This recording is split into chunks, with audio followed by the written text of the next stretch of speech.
Saudações a todos, sejam bem-vindos a mais um vídeo do canal. Meu nome é Otávio e a gente está aqui agora para discutir a respeito de uma ameaça feita pelo Vladimir Putin.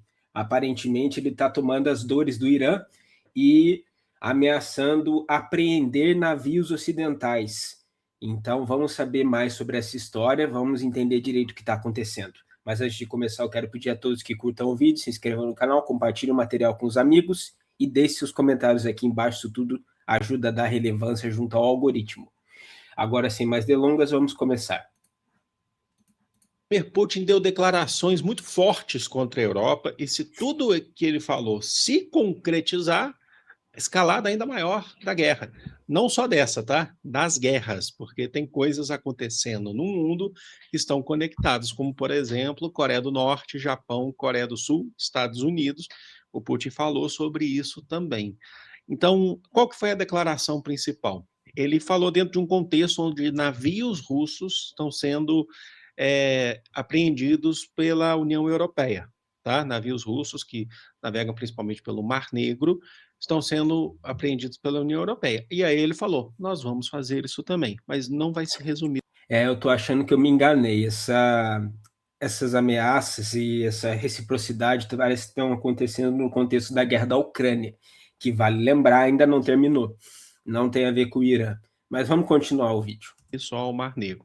Vamos dar uma olhada nas declarações do Putin, porque isso prejudicaria demais e seria uma questão que agravaria ainda mais a situação e levaria a Europa, os países europeus aliados à Ucrânia, a promoverem ainda mais essa guerra e querendo entrar ainda mais de cabeça nessa guerra. Podemos constatar que as autoridades de certos países, em violação do direito marítimo internacional, estão tentando restringir a circulação dos navios de nossos operadores econômicos.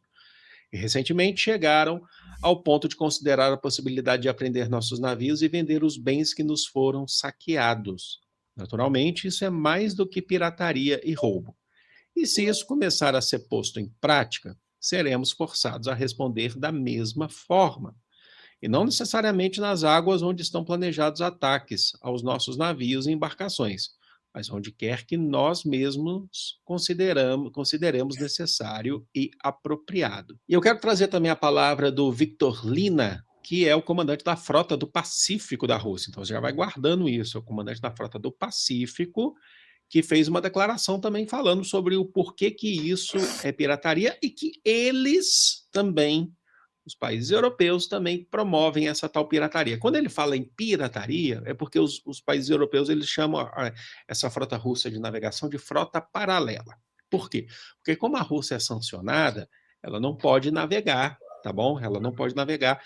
É, na verdade, uma guerra de narrativas isso aí. Enquanto a Europa clama que essa frota russa não teria status legal, ou seja, apreendê-la não seria um crime, porque afinal ela não é oficial, os russos afirmam que os europeus estão travando atos de pirataria, que é justamente saquear e apreender navios de outras nações.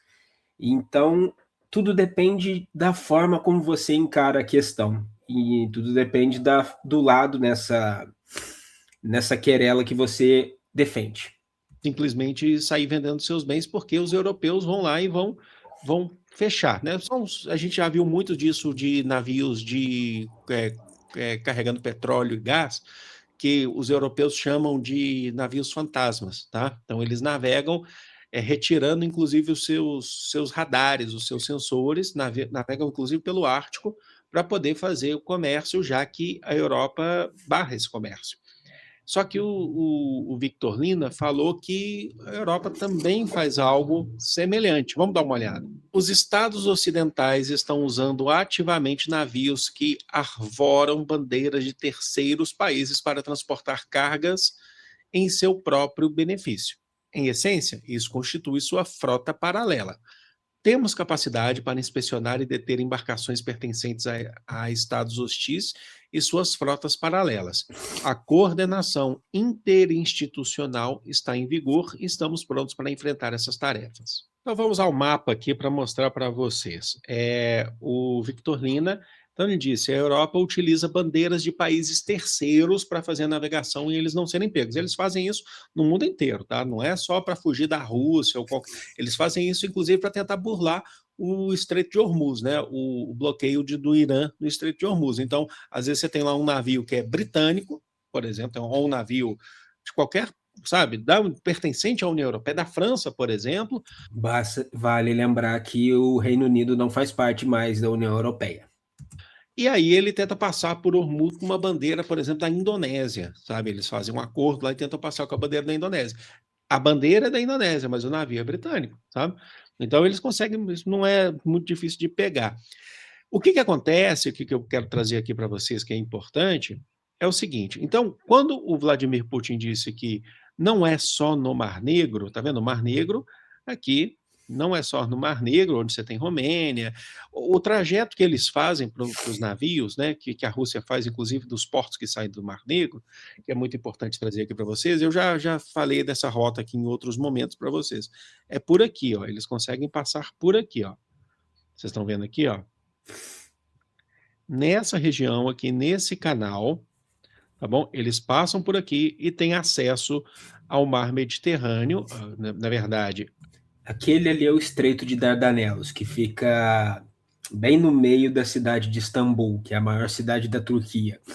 Esse é um dos gargalos de comércio mais importantes do mundo, porque oferece acesso direto ao Mar Negro, que compreende as costas de vários países dali da região, inclusive da Ucrânia. Toda a costa da Ucrânia está no Mar Negro. Então, essa é uma das regiões mais importantes do mundo para se controlar no que diz respeito à navegação, e é uma região historicamente muito cobiçada pela Rússia. E já foi cobiçada por outros impérios também, tanto que teve aquela campanha desastrosa de Galípoli em 1915, foi no contexto da Primeira Guerra Mundial, ou 1916? Agora eu me esqueci. Em que os turcos otomanos derrotaram os britânicos e os seus aliados, uma campanha desastrosa mesmo, foi justamente para tentar controlar essa porção do mundo. E até hoje, esse lugar é muito visado por diferentes lados de questões geopolíticas mais diversas. Ao Mar de Mármara, depois eles conseguem ter acesso ao Mediterrâneo. É a mesma coisa de navios que tentam entrar por ali. Só que a Rússia falou que não é só por ali. Inclusive, eles podem pegar navios que navegam, europeus, que navegam pelo Ártico, onde a Rússia consegue ter controle, e aí entra a questão, se você for conectar as coisas, entra a questão da Groenlândia, daqui a pouco o Donald Trump vai e fala assim, tá vendo? A Rússia está com controle da Groenlândia, eles podem navegar aqui pelo Ártico, e o Pacífico, certo? Que acho que talvez seja o maior foco, né, da questão do Indo-Pacífico aqui, que acho que é o maior foco onde a Rússia ela consegue ter um controle forte de navios que podem navegar aqui pelo Oceano Pacífico. Então eles falaram, não vai ser só no Mar Negro, vai ser no geral, a gente vai pegar todo mundo, né, e a gente vai confiscar, a gente vai passar por inspeção. Mas a Rússia tem um certo problema com a relação ao Oceano Pacífico, porque os portos que ela tem nessa região da Sibéria, do limite da Sibéria, na sua maioria são portos que congelam durante certos meses do ano. Então eles não conseguem exercer sua projeção de poder durante o ano inteiro, o que torna mais difícil para eles fazer o controle da navegação por ali. Mas ainda assim a Rússia é um dos players mais fortes nessa região do mundo. E reter esses navios, se for necessário. Ainda falando sobre isso e aproveitando sobre essa escalada da guerra, se já está escalando, mas se isso acontecer fica ainda maior, eu trago também uma outra notícia aqui para vocês no Mar Negro, tá?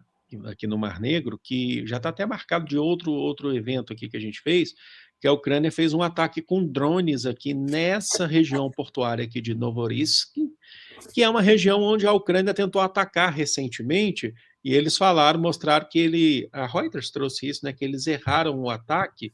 Deixa eu só trazer aqui minha imagem um pouquinho mais para cá, ó, que eles erraram o ataque e acabaram atingindo uma praia e mataram 6 banhistas, entre eles, acho que se eu não me engano, eram 2 ou 4 crianças aqui nessa praia, tá bom? Assim, erraram entre muitas aspas, né? E assim, a Reuters falou que eles queriam atingir essa região, a BBC, acho, eu não lembro na época, já tem uma semana mais ou menos que isso aconteceu. Mas agora eles atingiram, sim, um porto, um terminal portuário aqui no Mar Negro, nessa região, tá? E foi importante porque foi um terminal de grãos, né? Foi um terminal de grãos. A Rússia paralisando a atividade de dois terminais russos. A Rússia é a maior exportadora de trigo do mundo. E isso pode prejudicar, porque eles acabaram ficando inoperantes momentaneamente, esses 2 terminais. Provavelmente a Ucrânia fez esse ataque para tentar prejudicar a capacidade russa de financiar a guerra. Que quanto mais eles atacarem o comércio da Rússia, menos eles vão ter em rendimentos e menos eles vão ter para financiar a sua indústria de guerra. Mas isso pode prejudicar a economia global, principalmente em relação aí ao trigo, tá bom? A Rússia já atacou também a Ucrânia? Sim, a Rússia também fez um ataque, segundo a Ucrânia, aqui nessa região aqui, vamos subir um pouquinho então aqui, ó, nessa região de Zaporísia. Essa cidade aqui, essa região é uma região disputada entre Ucrânia e Rússia, e segundo a Ucrânia, a Rússia atacou uma siderúrgica na região. Vale lembrar que Zaporígia é importante estrategicamente porque lá está a maior usina nuclear da Europa. E o controle de energia é um dos aspectos mais fundamentais da guerra moderna. Então, se os russos conseguem controlar essa região, controlar essa usina, eles vão prejudicar drasticamente a geração de energia da Ucrânia, o que vai, por sua vez, atrapalhar os esforços de guerra do país. Tá bom? E matou ali, deixa eu ver aqui qual que é o 7 trabalhadores numa siderúrgica. Essa cidade aqui é uma área de disputa e é importante porque ali tem a usina nuclear de Zaporíjia, que é a maior usina nuclear da Europa, tá bom? E tem um agravante. A Ucrânia, né, por declarações recentes, inclusive do Volodymyr Zelensky, diz que a Rússia está utilizando mísseis balísticos norte-coreanos, que a gente vai entrar no assunto daqui a pouco da Coreia do Norte também, mas mísseis balísticos norte-coreanos. Ele já acusava a Rússia de utilizar soldados, ele falou que agora a nova, além dos soldados, a Ucrânia acusa a Rússia de utilizar, ele falou recentemente, se eu não me engano, foram 30 mil mísseis balísticos ou 20 mil mísseis balísticos norte-coreanos. Vale a pena apontar que a Coreia do Norte é um país conhecido por ter grandes reservas de material bélico e por ser uma aliada próxima da Rússia. Então, faz sentido que os russos tenham usado mísseis balísticos norte-coreanos contra a Ucrânia, porque eles fazem... Eles que cederam boa parte da tecnologia desses mísseis que os norte-coreanos produzem. Então, até faz sentido essa colaboração para devolver um pouco desse material para a Rússia, para que eles utilizem na guerra. Eu não lembro o número exatamente, falou que a Rússia agora está utilizando, e falou assim que ele tinha até dado uma declaração, Zelensky, tá? Que a Rússia não conseguiria, chegou a um ponto que ela não consegue mais vencer a Ucrânia só com seus mísseis, precisa utilizar os mísseis balísticos norte-coreanos, tá? Essa informação não é confirmada, mas a Rússia, a Ucrânia acusa, e ela faz isso também como uma forma de pressionar os Estados Unidos também, de falar, a gente precisa dos Patriots, a gente precisa das antiaéreas, né, porque agora eles estão utilizando mísseis norte-coreanos que são bem fortes, inclusive, são bem ameaçadores.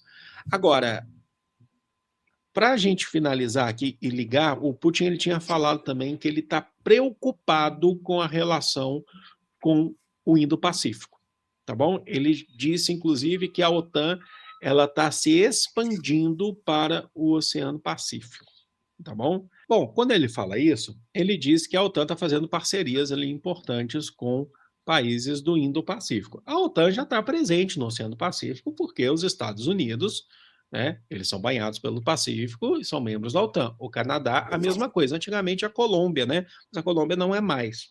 Enfim.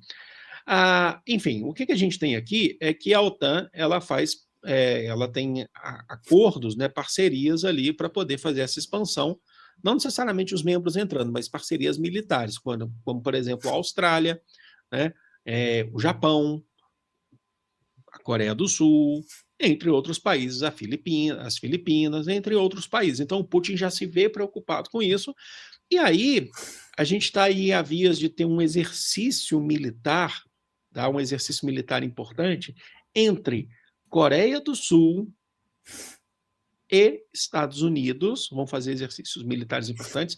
Eles estão marcados já há bastante tempo, mas eles estão marcados agora para o dia 17 a 27 de agosto. O objetivo desses exercícios militares, segundo os interlocutores, é neutralizar as crescentes capacidades nucleares e de armamento de Pyongyang, da Coreia do Norte. Eles vão fazer exercícios militares para testar a sua capacidade de neutralizar as armas nucleares da Coreia do Norte. Porque, recentemente, o Kim Jong-un, líder da Coreia do Norte, fez um apelo para os seus técnicos e cientistas que aumentem o seu arsenal nuclear. E isso vai permitir a eles tanto continuar fornecendo material bélico para a Rússia, quanto manter os suas próprias reservas, porque vale lembrar que a Coreia do Norte, tecnicamente, ainda está em guerra com a Coreia do Sul. Eles têm apenas um armistício, que vem desde 1953, mas nunca houve uma declaração de paz formal. Então, eles precisam manter os seus estoques também, porque a guerra pode voltar a ser travada a qualquer momento. Aumenta o seu arsenal balístico e nuclear também. Ele fala isso percebendo, né, o crescimento da tensão na região. Né? Recentemente, já falei para vocês, o Xi Jinping esteve em Pyongyang e falou para a Coreia do Norte continuar. Então, vai conectando as coisas, né, que eu sempre ensino para vocês conectarem as coisas. E aí, a Coreia do Norte resolveu lançar um teste de míssil balístico para amedrontar. Esse teste saiu aqui da cidade, da região aqui, ó, de Wonsan, tá bom? Esse aqui, Wonsan, essa região aqui, e foi mais ou menos aqui no mar do Japão, certo? Atingiu mais ou menos essa região aqui entre Coreia do Sul e Japão. Isso foi relatado pelo Japão e pela Coreia do Sul, que acusaram Pyongyang de elevar a tensão na região. Então, as coisas estão amplamente conectadas, essa tensão continua a crescer. Pergunta que eu faço para vocês é simples, direto e objetivo. Eu sei que eu faço bastante essa pergunta aqui, mas cada vídeo que eu trago tem um aumento da tensão, infelizmente. A pergunta é, vocês acreditam que esse grau de tensão está elevado mesmo? Se a gente... Sabe, onde que isso vai parar? É isso que eu quero perguntar para vocês. Onde que a gente... Isso é uma pergunta... É meio que uma pergunta retórica, mas dá no que pensar. Porque o mundo está ficando cada vez mais complicado. Cada dia que a gente vai trazendo vídeo aqui para vocês, as coisas parecem estar saindo ainda mais do controle. Então, realmente, eu gostaria de saber de vocês também nos comentários o que vocês pensam sobre essa situação. Não se esqueçam também de curtir, compartilhar e se inscrever no canal. Eu agradeço a todos por terem assistido e verei a todos novamente no próximo vídeo do canal. Um abraço e valeu!